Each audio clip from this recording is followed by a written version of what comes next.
V-Guard presents कौन जीत रहा है, को पावर्ड बाय सेंसोडाइन एंड विमल। बोलो जुबां केसरी। आप नेता हैं। दूसरी बात, हम आ रहे थे इस बात को लेकर के कि कल जैसे आपकी पार्टी के राष्ट्रीय अध्यक्ष मल्लिकार्जुन खड़गे जी ने कहा कि 5 किलो नहीं 10 किलो राशन देंगे। आधा चुनाव बीत गया, तब ये बात अच्छी लगी आपको कि नहीं, ये बताइए। नहीं, मेरे सवाल तो कुछ और था। नहीं, मैं पूछ रहा हूँ आपसे, अच्छी लगी कि नहीं नहीं, लगी? ये कहा जा रहा है, कांग्रेस के ही लोग कुछ कह रहे हैं कि बहुत देर कर दी। कांग्रेस का लोग कोई आपको मिले नहीं होंगे, बीजेपी वाले अभी दो निकल के गए हैं। एक दो बयान आ चुके हैं दोनों डिप्टी चीफ में, वही मिले होंगे। कांग्रेस के लोग तो आप लोगों को मिलते जरा कम हैं। मैं कह रहा हूं कि 5 किलो से 10 किलो करना एक अच्छा कदम है। मैं खड़गे साहब को बधाई देता हूं, धन्यवाद देता हूं कि उन्होंने इसको कहा। और फिर ये बात तो गरीबों की हो रही ना, तो गरीबों के लिए 250 से 400 मजदूरी की बात वो कह ही चुके थे मनरेगा में। वो ये भी कह चुके थे किसान का हर तरह का कर्जा हम माफ़ करेंगे, एक आयोग बना देंगे जब होगा। तो ये सारी बातें वो कहते ही आ रहे हैं, लेकिन उस पर कहाँ फुर्सत आप लोगों को है इन सारी बातों पे। अरे हम तो अब पूछ रहे उन्होंने हैं, दिखा 5 रहे से हैं, 10 सब किलो लोग का बता रहे हैं हम अच्छा लोग। किया, पहले कर देते तो अच्छा था।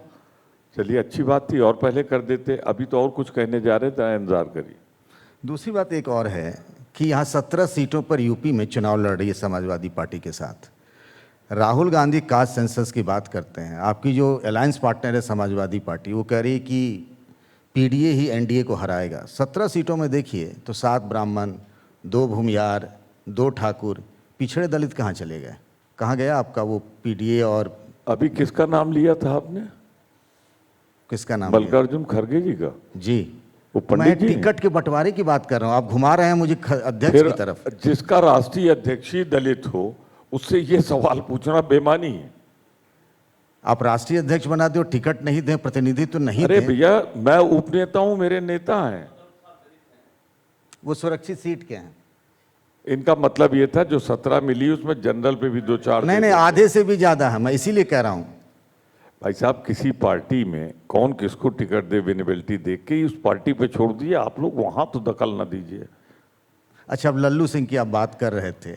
एक लल्लू सिंह ने स्पीच बयान दे दिया, उनका बयान आया, तो आपको इस बात की आशंका कैसे हो रही है कि संविधान बदल दिया जाएगा, 400 पार इसीलिए कहा जा रहा है? किसी पार्टी के मैनिफेस्टो में, बीजेपी के संकल्प पत्र में तो ऐसा है ही नहीं। आप लोगों ने तो पूरा ले उड़े हैं। देखिए, मैं बहुत आदरपूर्वक, सम्मानपूर्वक कह रहा हूं, इसको कोई राजनीतिक रूप से ना ले तो अच्छा है, ले भी ले तो मैं क्या कर लूँगा। मैं साफ कहना चाहता हूं कि लक्षण अच्छे नहीं, ना अमित शाह जी के और ना मोदी जी के। क्या लक्षण है, वही मैं जानना चाह रहा हूँ कि आपने क्या डिसिफर किया, ऐसा क्या देख लिया है? देखिए, इन लोगों की बातचीत में, इन लोगों के अब तक के उठाए गए कदम, क्या आज़ाद भारत में कभी 2 मुख्यमंत्रियों को जेल के अंदर रहते हुए देखा है?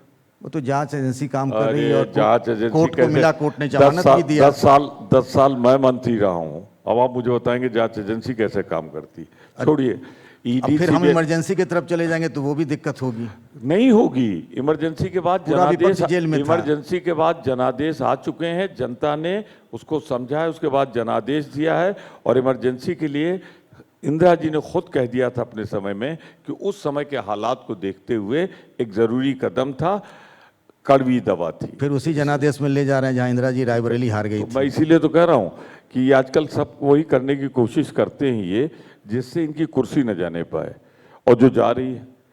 तो मुझे शक है, मेरे दिमाग में ये बात है कि ये संविधान का संशोधन करके मतों का अधिकार भी किस रूप में रहेगा, कैसे रहेगा। अब 1 इलेक्शन 1 नेशन, ये नई थ्योरी चली है, और इसमें किसको उन्होंने एम्प्लॉय किया है, किस पे जिम्मेदारी सौंपी? भारत के पूर्व राष्ट्रपति पर। नहीं, हम तो ये कह रहे थे ना कि आप लोग जो आशंका जता का तो जवाब दे रहे हैं मेरे भाई। जी। कि जब चुनाव ही नहीं होगा, लोकतंत्र नहीं होगा, जब चुनाव पे आशंका है, तो इसीलिए 400 काहे लिए पा रहे थे भाई?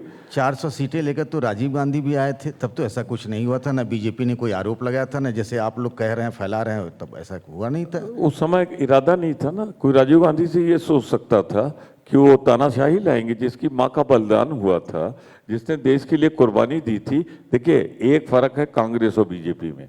कांग्रेस, सुन लीजिए, कांग्रेस देश के लिए जरूरत पड़ती है तो बलिदान देती है, और भाजपा अगर जरूरत पड़ती है उनको तो वो बलिदान लेते हैं। उस वक्त भी दोनों में बड़ा जमीन आसमान का, सोच का, समझ का, इतिहास का फर्क है। प्रमोद जी, उस वक्त भी साहबानों वाले मामले में फैसला पलटा गया था राजीव जी की। खैर हाँ। आगे जब हम कह रहे हैं बीजेपी यही तो कह रहा हूँ कि पलटा जाए, इसीलिए 400 कर रहे हैं। अच्छा हुआ, थैंक यू वेरी मच, नहीं, आपने जवाब दे दिया। बीजेपी ये कह रही है और प्रधानमंत्री भी कह चुके हैं कि अगर कांग्रेस की सरकार आएगी तो राम मंदिर पर ताला लग जाएगा। ये राम मंदिर को लेकर आप लोग असहज क्यों हो जाते हैं? राम मंदिर को लेके हम सिर्फ इतना कहना चाहते हैं कि भगवान राम के प्रति मेरी आस्था है, मेरे पार्टी की आस्था है। हम सनातन धर्म को मानते हैं, विश्वास करते हैं, भगवान राम की पूजा करते हैं। हम भगवान राम के पुजारी हैं और भाजपा वाले भगवान राम के व्यापारी हैं। अब भगवान राम को भाजपा वाले काल्पनिक बता भगवान देने राम का के आरोप भी व्यापारी बीजेपी हैं। की तरफ से है। मैं पूछना चाहता हूं, अगर आपकी श्रद्धा भाव है तो आप चुनाव में राम मंदिर का जिक्र क्यों करते हैं? ये अलग बात है कि आपके करने के बाद भी जनता आप पर कोई वोट नहीं मिल रहा आपको शाम पर, लेकिन क्यों करते हैं? अगर आप सचमुच सनातन हैं, आप सचमुच हिंदू धर्म मानते हैं, तो एक जो मंदिर बना है उसको चुनाव की उस पर रखकर बैलेट बॉक्स पे क्यों मंदिर को रखते हैं? यही आपकी नीयत में खोट है। और हमने क्या क्या किया है? मैं पर्यटन मंत्री रहा हूँ, नागरिक उड्डयन मंत्री यहाँ का रहा हूँ। अरविंद सुनिए, ये जो राम की पहड़ी कहते हैं, इसकी शुरुआत बाबू वीर बहादुर सिंह के समय हुई थी, पंडित श्रीपद मिश्रा जी के संबंध में हुई थी। बहुत पुराने सिविल दिनों की तो तरफ जा रहे हैं आप पुराने आगे आदमी- की बात कर लेते हैं प्रमोद जी। पुराने आदमी से अगर आप बात करेंगे तो पुरानी बात तो करेगा। हम तो सैम पित्रोदा की भी बात कर रहे थे। मैं कह रहा हूँ कि सर अरविंद, पैतोदा का जवाब तो दे दिया कि उन दोनों के विचार अपने हैं, आखिरी सवाल उससे प्रमोद जी पार्टी आते से हैं। कोई मतलब नहीं। प्रमोद जी, अरविंद केजरीवाल जो हैं, जो आज आप लोगों के लिए प्रचार कर रहे हैं, वो कह रहे हैं कि प्रधानमंत्री जो हैं वो रिटायर हो जाएंगे 75 साल के बाद। देखिए, हर आदमी के अपने विचार होते हैं। उनको लगता है कि भाजपा में हमारे पंडित कलराज मिश्रा रिटायर कर दिए गए, न जाने कितने लोग जो एक्टिव थे, सक्रिय थे, इसलिए रिटायर कर दिए गए। संतोष गंगवार को हटा दिया था कि 75 साल पूरे हो गए।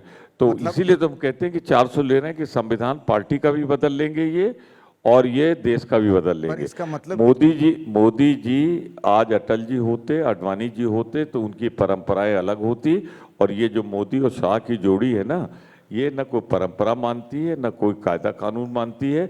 इनको कैसे सत्ता मिले और कैसे लूटे, इसके अलावा इनका कोई मोटिव। प्रमोद जी, आपकी बातचीत से एक मतलब निकला कि केजरीवाल ने जो रिटायरमेंट की बात की, उससे आप उस राय की आप पक्षधर नहीं हैं। आपने चुनाव के वक्त में अपना बहुमूल्य समय निकाला, इसके लिए आपका बहुत बहुत धन्यवाद। बहुत बहुत धन्यवाद। खत्म करने के पहले एक ही बात कहूँगा, मैं कांग्रेस की नीतियों को मानता हूं और 4 जून को मैं आमंत्रित करूंगा, आ जाइएगा। कांग्रेस सरकार बनाने जा रही है, इतना बहुमत हमें मिले। वी-गार्ड प्रेजेंट्स कौन जीत रहा है, को पावर्ड बाय सेंसोडाइन एंड विमल। बोलो जुबां केसरी।